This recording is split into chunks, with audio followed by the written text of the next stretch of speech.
is the #1 ranked angler in the world, Jacob Wheeler. Jacob Wheeler of Chattanooga. Jacob Wheeler. Wow! How are you feeling? Fishing for a living. I'm on cloud 9. Let's go. We're here in Mexico. We are in the Dominican Republic. You know, that's the reason why you travel, is to see different kinds of culture. This place is unbelievable. So I'm gonna tell you a couple different tips that have helped me over the years. I know this is how I provide for them. It just makes me try to work harder because that little girl is totally dependent on me.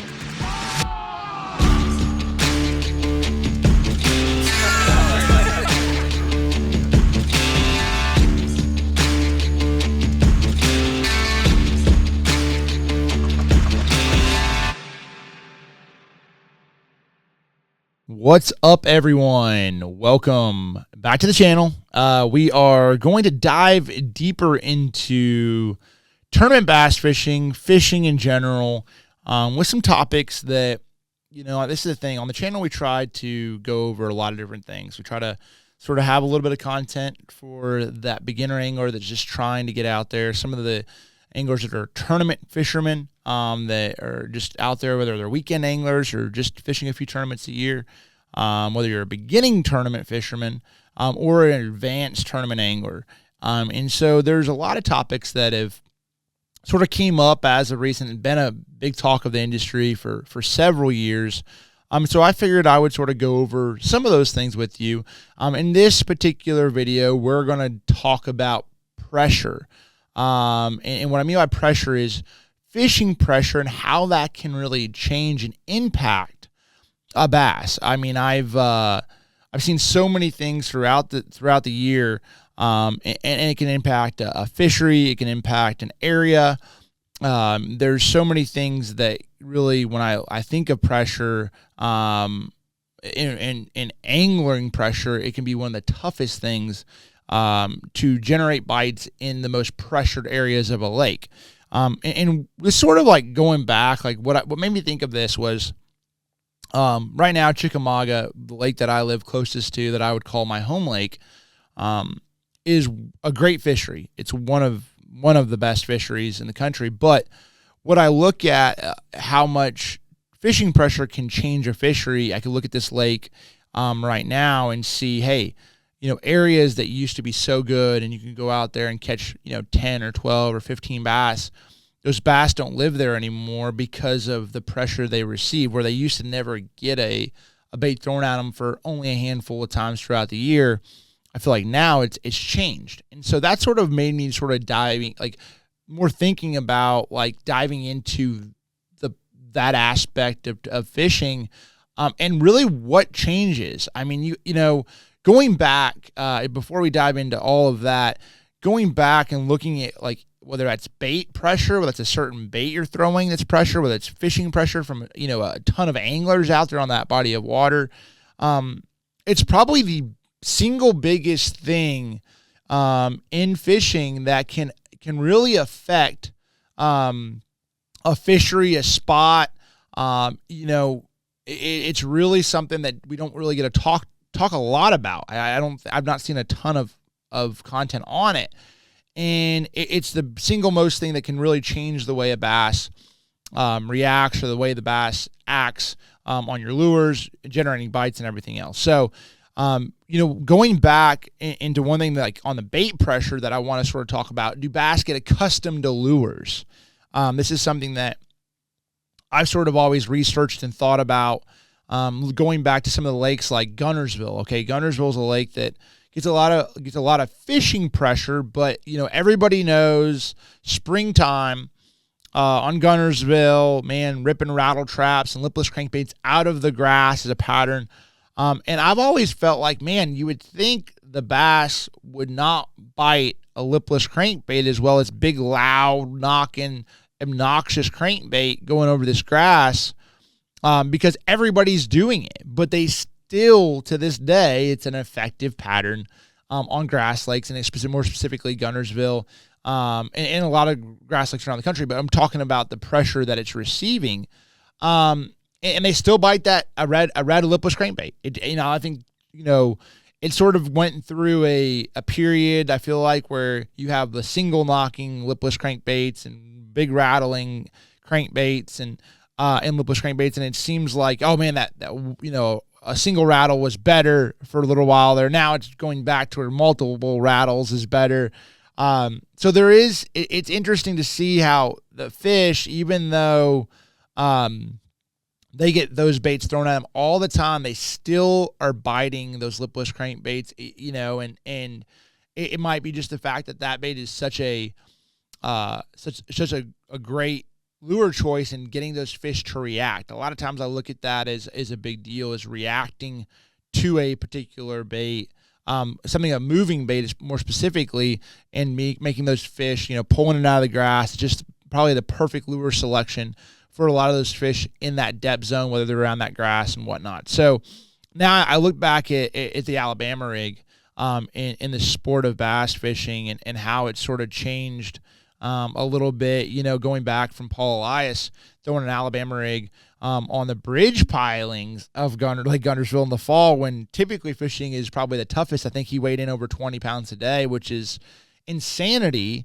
But it just shows you the fish are there. It just sometimes you showing the fish something different, triggering them on a different bait can be a huge deal. Now, that being said, so many tournament organizations thought the Alabama rig was going to ruin tournament bass fishing, or at least make it to where that's all you had to throw. And over, in some major tournament trails, including the BPT, the Elite Series, and I think the Pro Circuit, right now, you cannot throw an Alabama rig lure. Now, I think there was some part of it was they were a little scared about what was going to transpire, what was that going to do to tournament bass fishing. I think there was a little bit of a knee-jerk reaction there.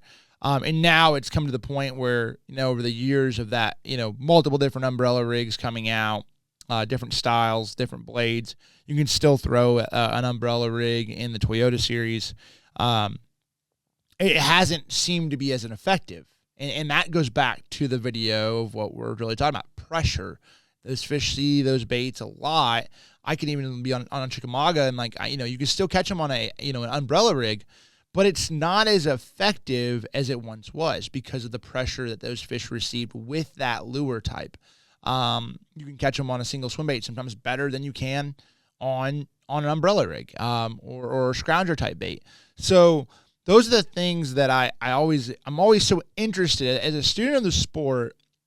I'm learning every single day, and I try to take you guys along for the ride as I sort of figure these things out. And some of it's, it's just a theory of what I think is going on, or, my own personal opinion of what's happening. And everybody has their opinions of what they've seen throughout different parts of the country. And it's always is changing, because with bass fishing and fishing in general becoming a bigger part over the last 5 years. I look at high school tournament bass fishing, college bass fishing, tournament numbers on the BFLs have gone up tremendously over the last couple of years.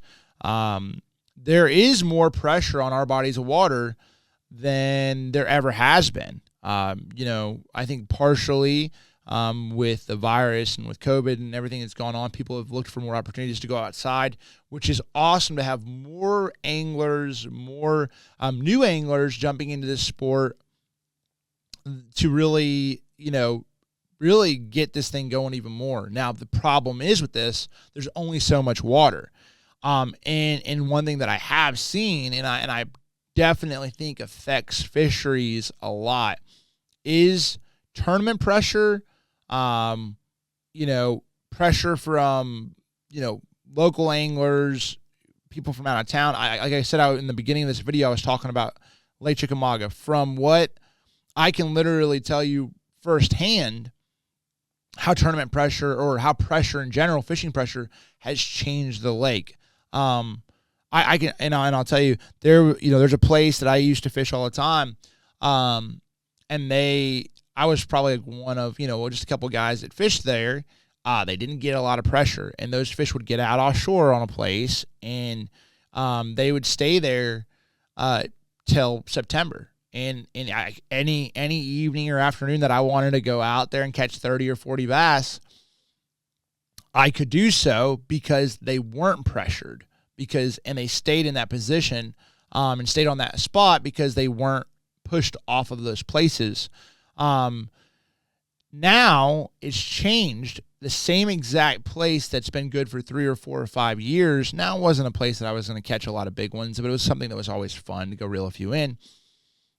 With mapping and everything that's the better mapping and better and more tournaments and more anglers seeing anglers on places, things have become more community holes. And so now that place that it used to be a sneaky place, or used to be a place that I would have to myself, is a place that is more of a community place, and those fish leave by July, which is so interesting to me.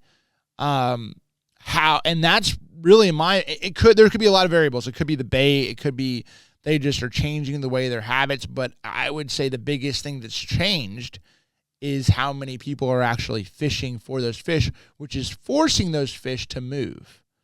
And when you really think about that, it's pretty insane to realize, like, hey, if they sit there and they get caught a couple times, they're like, hey, listen, like hey, Fred, we probably need to leave. Which that's really what I feel like is changing in our sport. So many people are getting, so many anglers are getting so good at finding places. It's very hard to find a place by yourself or a sneaky place that you have to yourself for, a tournament, let alone a couple of years or a year or multiple seasons. So that being said, for the reason of this video is really talking about how this sort of affects the bass fishing world, and really how, as an angler, how do you deal with pressure? How do you deal with the tournaments? And this is something that you have to sort of put into your game plan. And if whether you're going out there on a weekend or and just going out there and trying to catch a few fish, or you're going out there competing in a tournament, it's your first tournament, it's your 150th tournament. It's something that you have to realize is affecting the way the fish are acting and where they're at and how hard it is to catch them.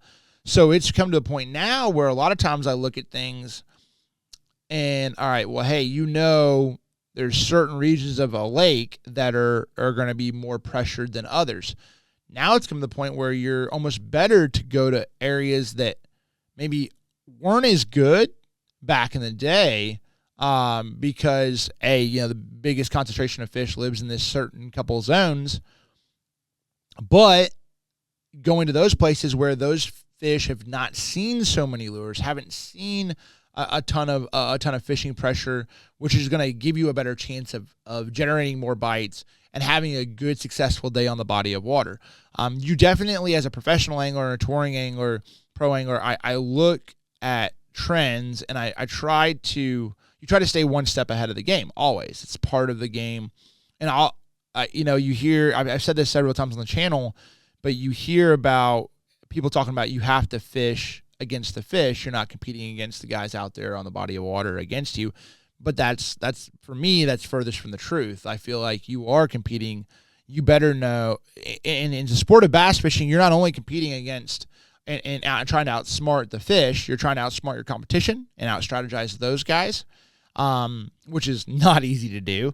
And then you're also trying to out-strategize, or not necessarily even out-strategize, but you're trying to predict what the local pressure is doing, because that dictates your event. That dictates your success rate on the water. And that's something that that's something that not a lot of people talk about, but it dictates a lot of how an event is played. Even going back, I go back to Chickamauga because I live here. Going back to the BPT event, I fished out there and I would have to save some places because I knew I fished a location that I really wanted to save, and I ended up having to show it a little bit earlier than I wanted to, and a boat saw me there. It's a place that I've never seen a boat from the start of ever fish personally when I'm out there on the water, and so it's a place I'm like, I don't really want to show it, but it is what it is. And I come in there the final day, and there's somebody sitting there that visually see me there, just a couple days prior. Right, wrong, and different. I mean, I personally would not do that, but that is the kind of stuff that you have to understand. And I mean, that's a whole different topic. I mean, pressure on a body of water, but there's a lot of anglers out there. Even going to, you have to try to outsmart your competition, but then also understand that local pressure and local tournament pressure plays a huge role in all of this. So, I mean, this is a conversation that I can go on for. There's multiple different ways that these fish have been pressured throughout the years. You've seen tactics like finesse tactics play more and more in national events because these fish are getting so many lures thrown at them. You have to trigger these fish in some way, somehow, or throwing something different is a huge deal. And in this day and age where I can look back at like the hair jig, Kevin was probably one of the first people professionally that I felt like really knew. Knew the value of a hair jig before it really blew up later on down the road. And he would do everything that he could to keep that under wraps. So if you look back at some of the old Elite Series shows, you could tell he was catching them on it. But if you didn't know what you didn't know, they never publicized it. They never talked about it. There was never a moment where, I remember looking at a Wheeler show, like the Wheeler event, Lake Wheeler. I think Jeremy Starks might have won that event. But I remember Kevin reeling him in on it. And like I was probably in my teenage years. I actually had been sort of reeling him in around the house around Indiana on it and sort of keeping it under wraps as well. And so like I knew sort of what he was doing, but they never showed it. He'd pop the lure out of its mouth, throw it out, and you would never see that. And he would always talk about his crankbait, and he would always talk about that. And he was able to sort of keep that under wraps for multiple years. I mean, quite a few years. He was, I don't know how long he's been reeling them in on a hair jig, but I would have to think he's probably known about that technique and probably had the technique dialed in for at least 10 years. And now in this day and age, that is the hardest thing to do. If an angler pulls out a technique and he really is reeling those fish in. Now, if you cast out there with, a random bait, catch one or two, everybody's done that. But if you're sitting there and you almost win an event on something, it's going to be found out. Everybody's going to know what you're throwing. There's more media surrounding our events now. And so it's really hard to keep a leg up on your competition, a leg up on techniques that maybe these fish aren't seeing. But then you can't forget about the old standby stuff that's caught them for years. So this is something, like I said, I can go on and talk about it for days. I just wanted to sort of go over a little bit of what my thoughts were on tournament fishing, tournament pressure, local pressure, how the fish are affected, and some of the ways that we're adapting to do that. Some of the things maybe you as an angler, you have not really, maybe you haven't seen that, or maybe you are seeing some of this in your local bodies of water, and realizing sort of some of the things that you're having to do to generate bites that you used to not, or changing tactics or changing areas of the lake that maybe they weren't as good as they weren't as good 5 years ago, but now the lake might be getting fishing a little bit tougher. Now you have to get away from some of that tournament pressure. I just feel like it's a really open-ended conversation. I'm just wanting to sort of talk about some of the experiences I have and what I've seen in the trends in bass fishing, that have changed the game a little bit. So anyway, want to bring you guys along for the ride. Drop a comment below. Let me know what you guys are thinking, and how maybe you've seen it pressure make a difference or not make a difference in your area. And as always, if you do not subscribe to the channel, make sure to click that subscribe button. We truly appreciate it here. It makes a world of difference as we grow this channel and continue to bring out content and try to teach and learn as we go, which that's a huge part of it. Showing that you guys are enjoying the content, with liking the content and showing your support by subscribing to the channel. We truly appreciate it. So on to the next one. We appreciate all of you, and we will see you on the next go round.